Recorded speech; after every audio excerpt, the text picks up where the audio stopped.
Congressman, what's your view of the Rostenkowski tax reform plan recently introduced by the House Ways and Means Committee? Well, first let me say that we definitely need tax reform in this country. But I don't believe the Rostenkowski bill represents tax reform. In looking at a bill that I would vote for, I would look for three important things. One, fairness. Two, simplicity. And three, a bill that had an economic model. Let me start with the last. It seems to me that at a time when this country and the world is loaded with debt, we need a model for economic growth. We have the highest international debt in history. We're actually lending some countries just enough to pay us back the interest, so we don't have to write these loans down on the books. We know that the domestic debt is now pushing $2 trillion, and I've said before, that's the good news. You can't believe what's off the books in this country. Consumer debt is at an all-time high. The credit cards are coming in over the transom in people's homes, and we've got the issue of corporate debt on the takeovers. Now, to service this debt, we need earnings. We need growth.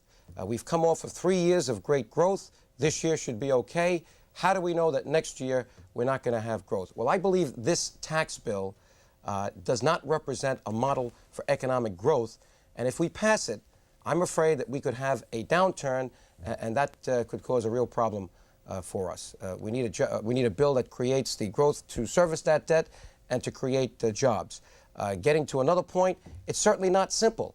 The Rostenkowski tax bill is over 1,300 pages long, and that's just the code. By the time they write the regulations, you'll be talking about thousands of pages. So I don't see it as that.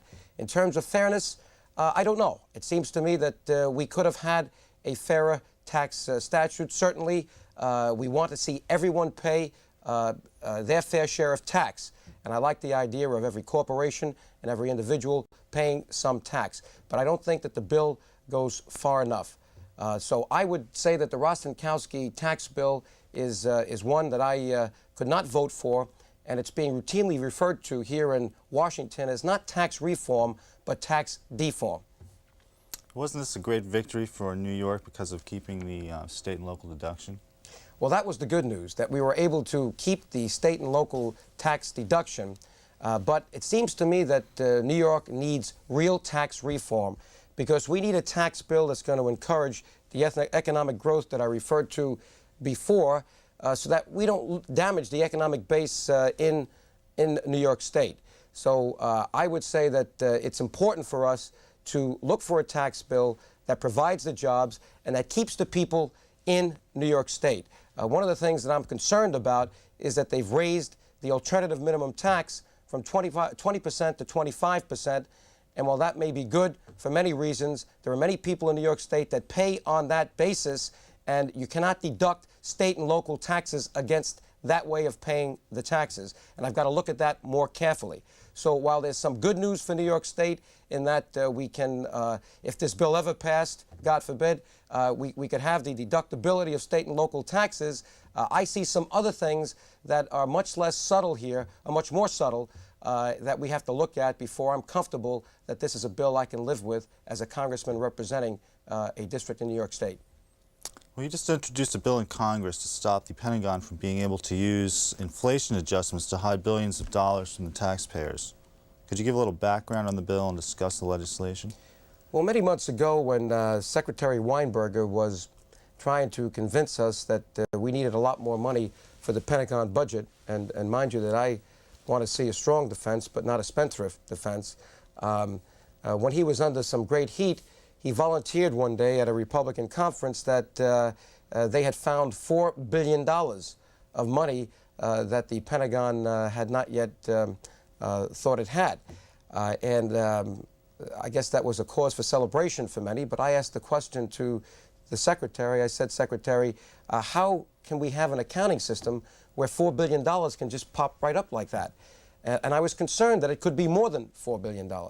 And I then called the Comptroller General of the United States, Chuck Bowsher, and after discussions with the Comptroller General and Senator D'Amato, the Comptroller General then started a study to see what the problem was.